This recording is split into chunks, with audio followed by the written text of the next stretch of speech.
Assalamualaikum warahmatullahi wabarakatuh.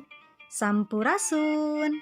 Wilujeng enjing murang kalih ibu anu garelis sareng anu karasep. Kumaha sehat sadayana? Alhamdulillah, pamugi urang sadayana dipasihan kasehatan ku Gusti anu Maha Suci. Amin ya Allah ya Robbal alamin.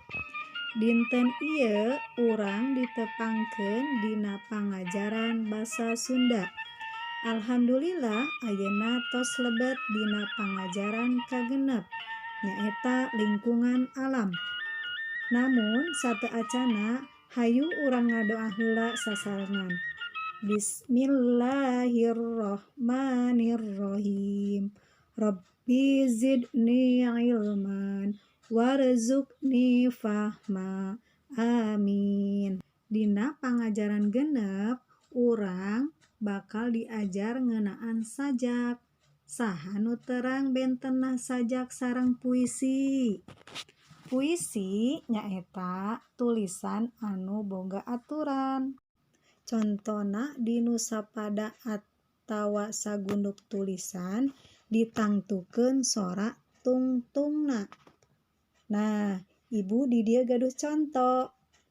Melak cabe ditarogong, didahar ku embe ompong. Nah, ayeuna cobi tinggal huruf pangkerna aya huruf naon wae. Melak cabe ditarogong tungtungna aya huruf O, N, G. Sami nu handapna didahar ku embe ompong. Huruf tungtungna aya O, N, G. Tah eta contona puisi. Tanapi aturan puisi. Pami sajak nyaeta tulisanna teu kaiket ku aturan.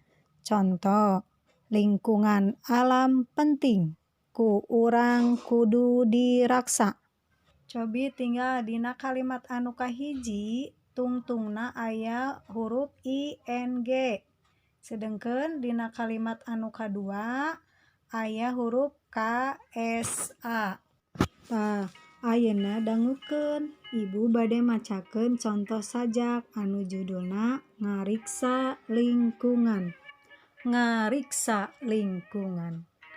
Lingkungan alam penting, ku urang kudu diraksa sabab mere kauntungan. Lamun lingkungan alam ruksak bakal ngadatangkeun musibah. Segerna hawa, bersihna cai perlu diriksa jeung dipiara. Hawa kotor baris mawa kasakit, lingkungan jadi kotor. Cai kotor ti pabrik-pabrik ngandung zat kimia nu ngabahayakeun. Bahaya keur kasehatan jalma, tutuwuhan jeung sasatuan. Hidep kudu ngariksa lingkungan, teu sagawayah miceun runtah. Daek bebersih di mana wae, hawa bebas polusi. Urang kali sadayana saatosna ngadangukeun sajak anu nembe dibacakeun ku ibu. Ayeuna mangga kerjakeun dina buku basa Sunda halaman 81.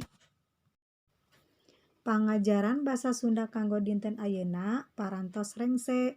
Mudah-mudahan hidep sadayana ngartos. Hatur nuhun. Assalamualaikum warahmatullahi wabarakatuh.